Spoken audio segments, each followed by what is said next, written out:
Hi guys, welcome back to my channel. It's good to see you. I hope everybody's staying safe, doing the, distance and mask wearing, all that good stuff that has to become what we need to do for the new norm.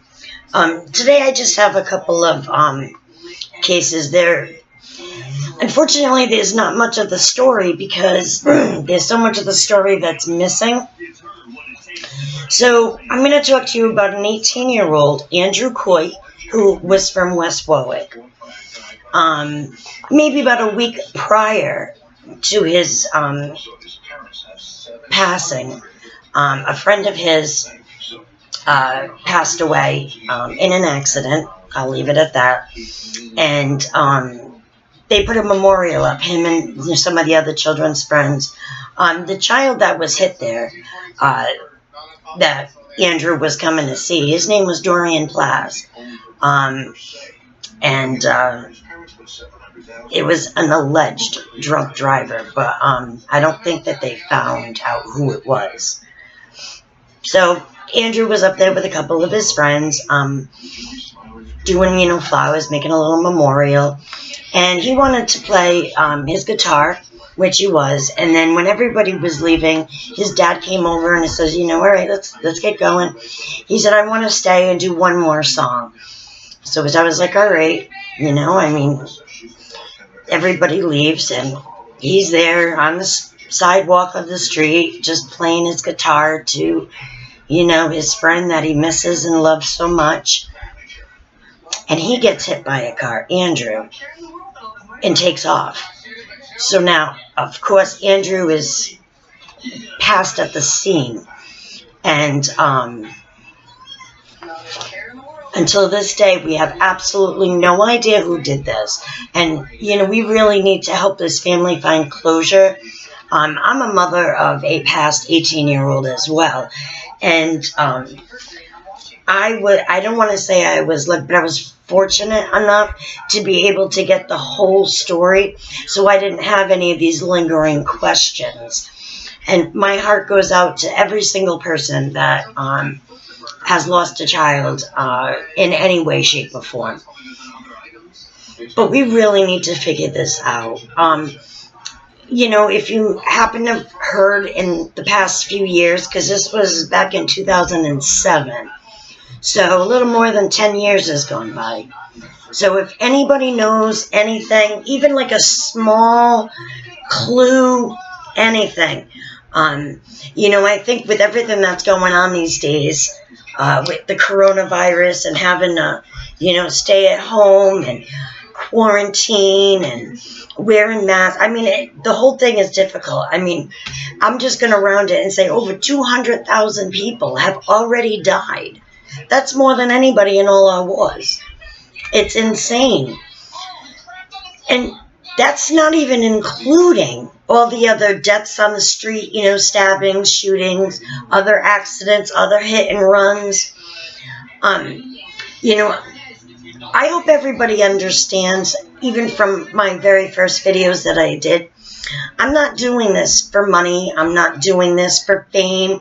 I'm doing this because sometimes when cases aren't solved right away, they get cold cased. Sometimes 8, 9, 10, 20 years go by, and that family and friends still don't have answers. It's heartbreaking. It's torture. And all I'm looking to do is put these cases out on video and asking you to just subscribe, like, so I can get the videos out. Share them with people. Let's get this social media. I'm also throwing them on Facebook. If you're out there and take 2 seconds of your time, maybe a minute max, just listen to the story. If you know of somebody, let's help bring some peace. I think right now, the world needs peace. And the only way to do it is from human to human. So I'm just trying to put cold cases back out into the media, back out being talked about, and giving people who are in these situations a little glimpse of hope that their case and their loved one isn't forgotten, and somebody cares, and hopefully we can help. So, alright, enough of that boo-hoo stuff. So if anybody knows anything about Andrew Coit, please call the West Warwick Police Department. Okay, now as I was speaking about cases that can be 10, 20, 30 years old, we have one here that was back from November of 1964. There was a little boy, his name was Benjamin Bailey. He was found face down, half submerged in the water, and he was only like a half a mile from his house. Now, when he was found and the coroner did the autopsy, he saw absolutely no violence, no cause of death, and it's still in the autopsy as undetermined. And since 1964, this was right on Tyoke Avenue in Coventry, Rhode Island. I mean, I know a lot of people in Coventry. I grew up there. And once they're there, they like to stay. So they could be there 40, 50, 60 years. So if you could, again, just like the video, subscribe, and just share it with people. I'm not looking to be this massive thing. What you see is what you get. I'm not doing all fancy stuff. I'm doing what I think. If I was in these people's shoes and I didn't have the answers when my daughter passed, I would go absolutely insane. And maybe it's the Portuguese in me, but my anger would be probably uncontrollable.